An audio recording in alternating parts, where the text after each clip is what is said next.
One morning, Sean the electric engine was just pulling into Crovan's gate.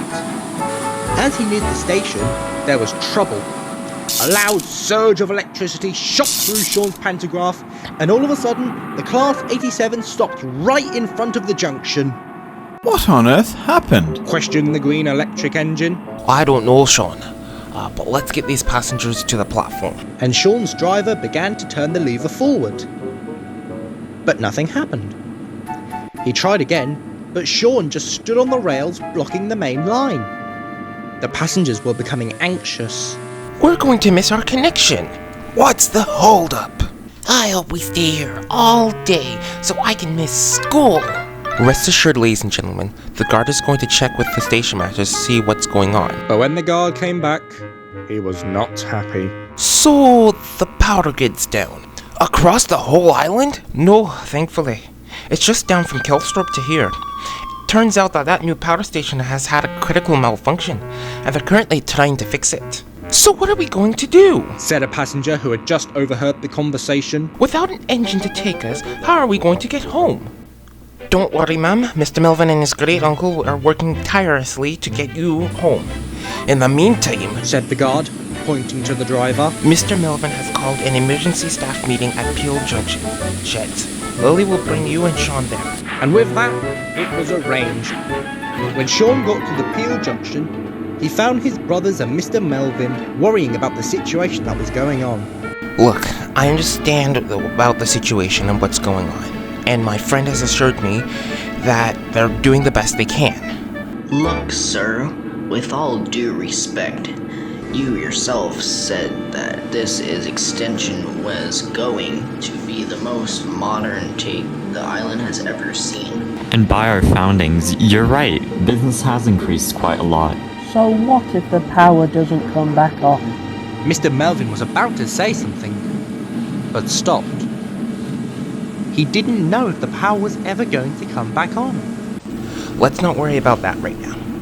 Just for today, Stanley, Sheffield, and Adam will be handling the shuttle services from Kildane to Province Gate, and my granduncle's buses will do the same. Now, if you'll excuse me, I need to talk to my mom's best friend, Judith McNichol, at the National Collection for a favor. And with that, Mr. Melvin walked away. Arrangements took some time. But early the following day, a blue and yellow electric engine arrived at the shed. Hello there. Can we help you with something? Oh no! I'm here to help the Peel Contra branch engines! Well, here we are. I'm Steve, and this is Andy, Jeffrey, and Sean. Nice to meet you all! I'm Electron, the BR Class 71! And a rebuilt diesel-electric locomotive. He will be running the line with the services that go up to Crovan's Gate for the meantime. But sir, there is still no power beyond Kellstrope. How will Electron be able to travel? I can switch my pantograph to my diesel generator! That's how I got here in the first place! The engines were amazed. All except Jeffrey. Huh, big whoop.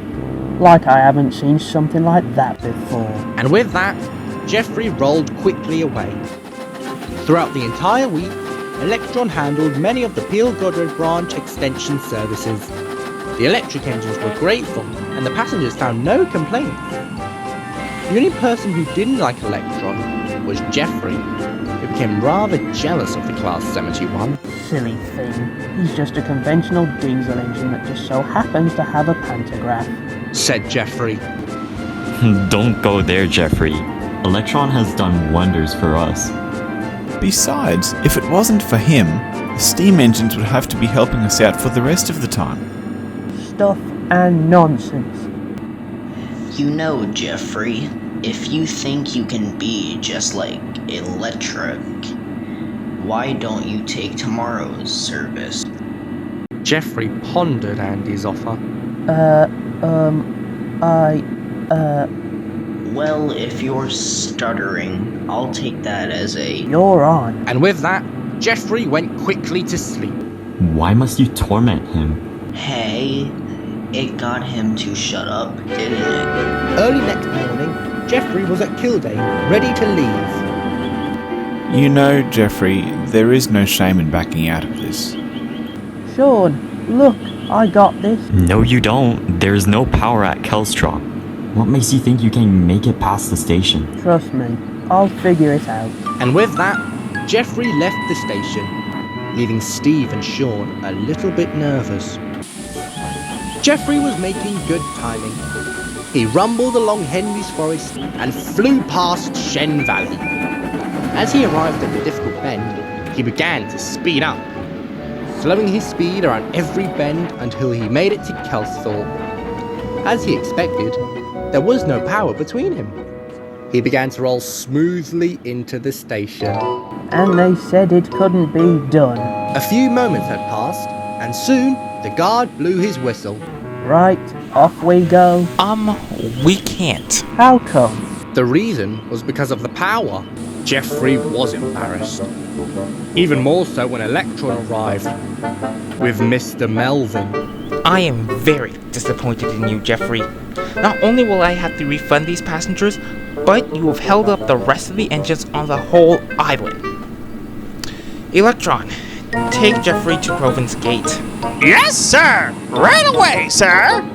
Let this be a lesson to you, Jeffrey, about taking bets.